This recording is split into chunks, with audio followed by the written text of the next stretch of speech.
Roger Stone, longtime advisor and ally to President Donald Trump, has been sentenced to 40 months in jail. The 67-year-old was found guilty in November on 7 counts of lying to Congress, obstruction and witness tampering. He is the 6th Trump aide convicted in a criminal case resulting from Robert Mueller's investigation into alleged collusion between Russia and the Trump campaign during the 2016 election. Let's now join our London studios now with Simon Pusey. He has more international news in Around the World in 5.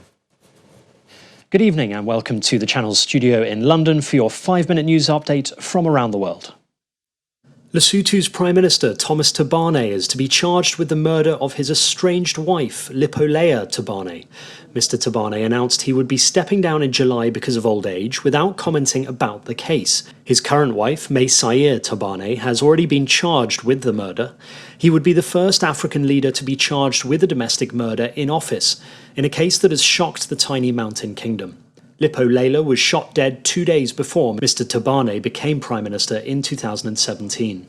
The investigation into a deadly gun attack in Hanau is focusing on whether others knew about or helped organise it. That's according to Germany's federal prosecutor.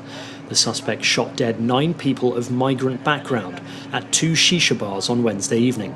The suspect and his mother were later found dead in his flat. Earlier, Chancellor Angela Merkel said there were many signs the suspect, Tobias R., had acted out of racism. Everything is being done to clarify up to the last detail the background of these horrific killings. There are many indicators at the moment that the predator acted on right-wing extremist, racist motives out of hatred towards people of other origins, religion or appearance. Georgia, the UK and the US say a huge cyber attack which knocked out more than 2,000 websites in the country of Georgia last year was carried out by Russia. Georgia's foreign ministry said the cyber attack, which defaced websites to display an image of former Georgian president Mikhail Saakashvili, was planned and carried out by the Russian military. Russia's foreign ministry denied any involvement. China's National Health Commission has reported an additional 114 deaths and 394 new confirmed cases on Thursday. It marks a drastic drop in the daily additional cases. However, the World Health Organization says there's no time for complacency. The data from China continue to show a decline in new confirmed cases. Once again, we're encouraged by this trend, but this is no time for complacency. The billionaire and latest addition to the field vying to become America's next president, Michael Bloomberg, came under attack from all sides in a feisty debate in Las Vegas. For the first time since he launched his high-spending campaign in November, the former New York mayor directly faced off against his opponents, and in the 2 hours that followed, they didn't hold back. He has gotten some number of women, dozens, who knows, to sign non-disclosure agreements, both for sexual harassment and for gender discrimination in the workplace. So, Mr. Mayor, are you willing to release all of those women from those non-disclosure agreements so we can hear their side of the story? In order to beat Donald Trump, we're going to need the largest voter turnout in the history of the United States. Mr. Bloomberg had policies in New York City of stop and frisk, which went after African American and Latino people in an outrageous way. That is not a way you're going to grow voter turnout. And finally, a world-acclaimed South African artist has given a colourful makeover to one of the world's most iconic cars. Emma McCarthy reports.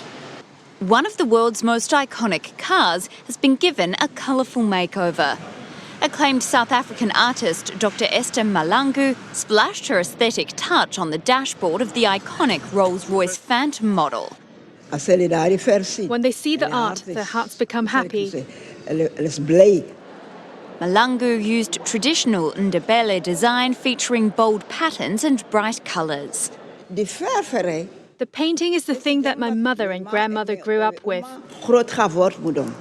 If they made beads, they would have to paint their houses like the beads, so that it's beautiful. Malangu's art has travelled the world, being displayed in museums, private and corporate collections, aeroplanes and even skateboard decks. Though she has never had formal education, she has built a school in her home compound in South Africa's Limpopo province, where she teaches children art.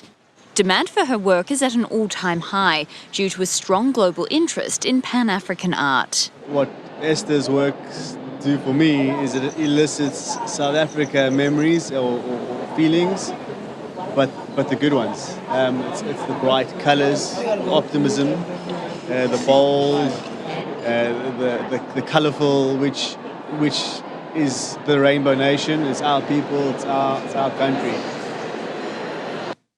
And that's your international news around the world in 5. Now back to the studios in Nigeria.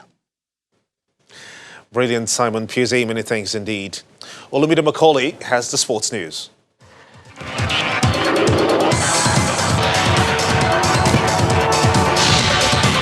Hello and welcome to Sports News. We begin with tennis, where Roger Federer has announced his withdrawal from a number of tournaments, including the French Open, after surgery on his right knee.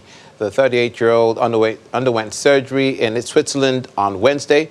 As a result, the 20-time Grand Slam winner confirmed he will miss ATP events in Dubai later this month, in Indian Wells, Bogota, and Miami in March, as well as the French Open at Roland Garros, which begins on May the 24th. Federer will hope to have fully recovered in time for Wimbledon in June, where he will bid to add to his record 8 titles. He also plans to play at the Olympics in Tokyo a few weeks later. Nigeria's representatives, Rivers Hoopers, have been drawn in the Nile Conference of the inaugural edition of the Basketball Africa League. Rivers Hoopers will play Zamalek of Egypt, US Monastir of Tunisia, Mozambique's Ferroviario Maputo, Armed Forces and Police of Cameroon, and Patriots of Rwanda. According to Basketball Africa League, the games in the Nile Conference will begin on March the 20th in Tunisia. Rivers Hoopers will play their 5 games in Tunisia, Egypt, and Lagos. In football, Heartland FC have been banned from signing new players for the next 2 transfer windows until they comply with a ruling by the league management company in separate complaints of unlawful termination of contract and indebtedness filed by 2 former players of the club, Okereke Maduabuchi and Segun Fatuashe.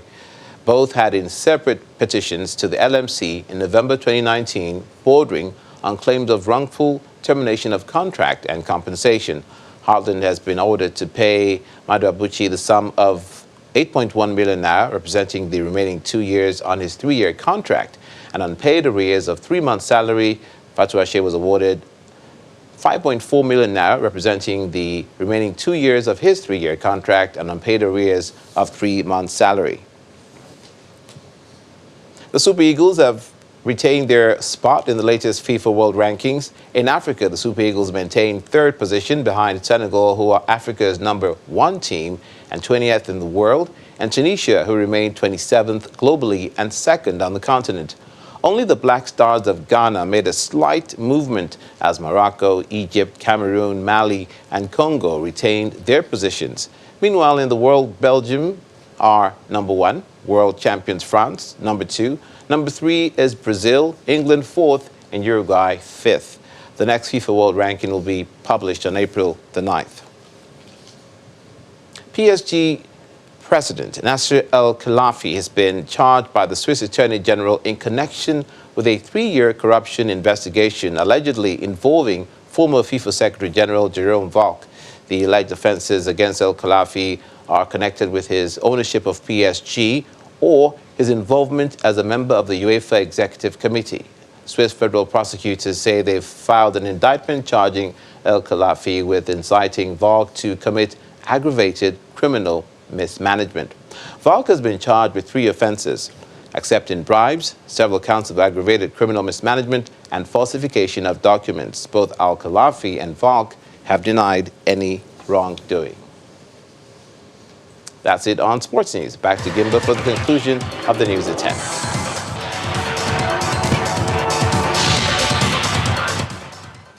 Thank you, Olumide. And the main news again.